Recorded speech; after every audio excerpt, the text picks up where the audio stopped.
শ্রদ্ধা জানাই, তাদের আত্মার মাত্রার কামনা করি।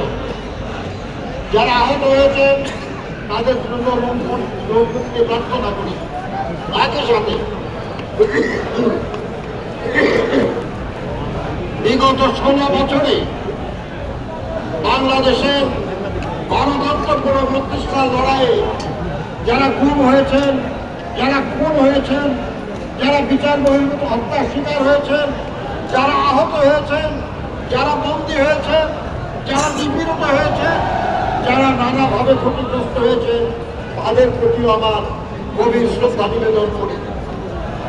যারা শহীদ হয়েছেন তাদের আত্মার মাগফিরাত কামনা করি। যারা আহত হয়েছেন তাদের রোগ মুক্তি কামনা করি। যারা ক্ষতিগ্রস্ত হয়েছেন তারা যেন এই ক্ষতি কাটিয়ে উঠতে পারে তার জন্য আল্লাহর দরবারে প্রার্থনা করি। প্রিয় সাথী ও বন্ধুরা, এই লড়াইয়ে অনেক মা সন্তান হারিয়েছেন। সেই মাদের একজন আমাদের নেত্রী দেশনেত্রী বেগম খালেদা জিয়া। তিনিও এই লড়াইয়ের সময়ে তার একজন পুত্রকে হারিয়েছেন, যিনি বিদেশ বিভুঁইয়ে থাকতে বাধ্য হয়েছিলেন এবং বস্তুতে বিনা চিকিৎসায় মৃত্যুবরণ করেছেন। এই লড়াইয়ে অনেক ভাই তার ভাইকে হারিয়েছেন। সেরকম আরেকজন ভাই আমাদের ভারপ্রাপ্ত চেয়ারম্যান জনাব তারেক রহমান, তিনি তার একমাত্র ভাইকে হারিয়েছেন। এই লড়াইয়ে অনেকেই কারাবন্দী হয়েছে, কিন্তু তাদের অন্যতম হলেন আমাদের নেত্রী দেশনেত্রী বেগম খালেদা জিয়া, যাকে মিথ্যা অভিযোগে বছরের পর বছর কারারুদ্ধ করে ফেলা হয়েছে। খুন চিকিৎসা করে তাকে অসুস্থ বানিয়ে ফেলা হয়েছে। আবার আমরা যারা মঞ্চে আছি, যারা মঞ্চের বাইরে আছি, সবাই তো ক্ষতিগ্রস্ত। সবাই তো এই লড়াইয়ে কোনো না কোনো ভাবে ক্ষতিগ্রস্ত হয়েছে। আজ আল্লাহর মেহেরবানিতে সেই ক্ষতিপূরণের সবাই এসেছে। তাদের জন্য এই লড়াইয়ের ফসল পূর্ণতা পাওয়ার ক্ষেত্র তৈরি হয়েছে। আমরা লড়াই করেছিলাম এক স্বৈরাচারী শাসক যারা ফ্যাসে পরিণত হতো তার পতনের জন্য আন্দোলন ছিল। আমরা আন্দোলন করেছিলাম তাদের পতনের পর একটা নির্দলীয় নিরপেক্ষ সরকারের অধীনে নির্বাচনের মাধ্যমে এই দেশের গণতন্ত্র পুনঃপ্রতিষ্ঠিত হবে।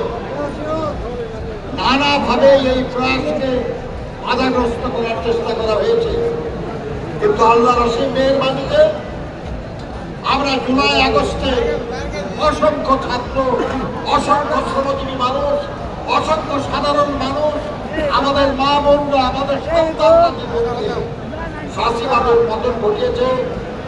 ইতিহাসে প্রথমবারের মতো শেখ হাসিনা একটা কাপুরুষের মতো, একটা বীরু নারী দেশ থেকে পলায়ন করেছে। এর আগেও আরো সরকারের পতন হয়েছে, কিন্তু কেউ পালিয়ে যায় নাই।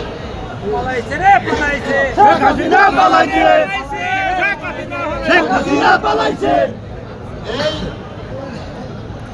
একটা দাবি আদায় হয়েছিল গত বছর 5ই আগস্ট ফাঁসিবাদের পতন ঘটেছিল। পর থেকে আমরা বলে আসছি যে লড়াই শেষ হয় নাই। লড়াইটা শুধু ফাঁসিবাদের পতনের জন্য ছিল না, গণতন্ত্র পুনঃপ্রতিষ্ঠার জন্য ছিল। সেই জন্য আমরা অনেকেই নানাভাবে বাধার সৃষ্টির চেষ্টা করেছে, কিন্তু আমরা ক্রমাগত বলেছি যে আমরা জনগণের শাসন চাই। আমরা চাই এমন সরকার দেশ পরিচালনা করুক যাদেরকে জনগণ নির্বাচিত করবে, যারা জনগণের কাছে দায়বদ্ধ থাকবে, জনগণকে জবাবদিহিতা করবে, এমন একটা গণতান্ত্রিক সরকার আমরা চাই।